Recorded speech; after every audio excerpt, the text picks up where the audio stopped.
Sa puso ng Mount Apple, ang pinakamataas na bundok sa Pilipinas, tumutubo ang isang pambihirang halaman, ang Mount Apple Blueberry. Kilala sa agham bilang Vaccinium martoides, isa itong ligaw na berry na makikita lamang sa malamig at mataas na kabundukan ng Mindanao.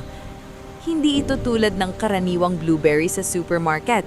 Mas maliit ito, mas maasim-tamis, at mas mayaman sa natural antioxidants. Tinutulungan nito ang katawan laban sa sakit at pinapalakas ang immune system. Sa Mount Apo, ang halamang ito ay tumutubo sa hamog, ulap, at mayamang lupang bulkaniko, dahilan kung bakit kakaiba ang lasa at sustansya nito. Mahalaga rin ito sa mga ibon at hayop sa bundok na umaasa dito bilang pagkain. Ang Mount Apple Blueberry ay hindi lamang prutas.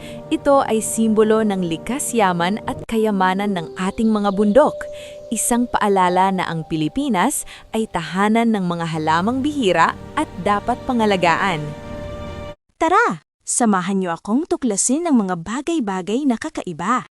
Lugar, selebrasyon, at species na makikita dito sa Pilipinas. Like, share, and subscribe.